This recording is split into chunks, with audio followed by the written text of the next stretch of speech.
Once again, it's a privilege to be welcomed into your homes. Today we are reading from John chapter 20, verse 11 to 18. Mary Magdalene stayed outside the tomb weeping, and as she wept, she bent over into the tomb and saw two angels in white sitting there, one at the head and one at the feet where the body of Jesus had been.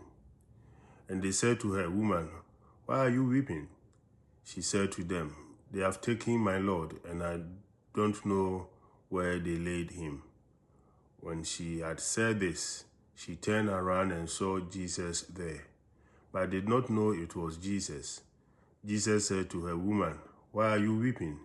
Whom are you looking for?"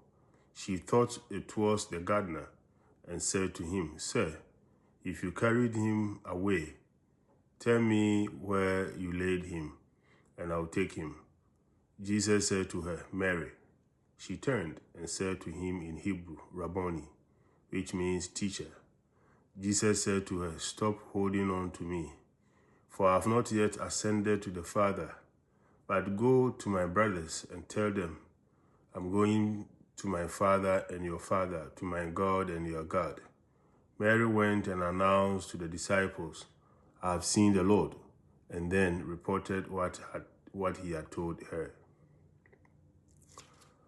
All of us will have wept at the death of a loved one at some point in our lives.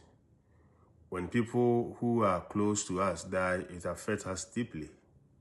The sadness of loss is one of the deepest of human agonies.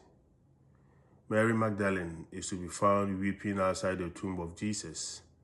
Her deep sadness at the death of Jesus has been compounded by the absence of his body. When there is no body to focus our grief, the sadness of loss can be even more traumatic. To the question, "Why are you weeping?" she can only answer, "They have taken my Lord away, and I do not know where they have put him." Into that deep grief of Mary steps the risen Lord.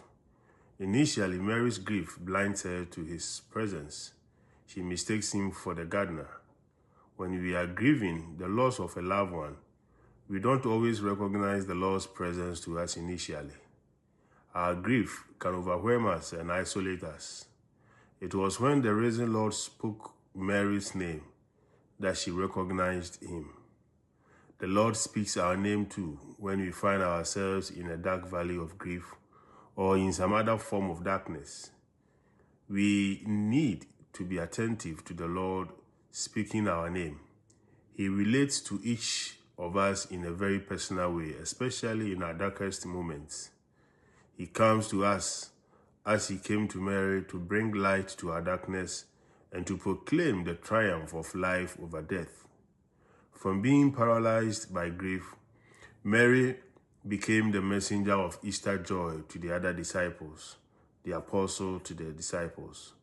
Dear friends, the Lord, who was transformed by his resurrection, had a transforming effect on Mary. The risen Lord can have the same transforming impact on all of our lives, empowering us to become his messengers of the good news of Easter. Shalom. Peace.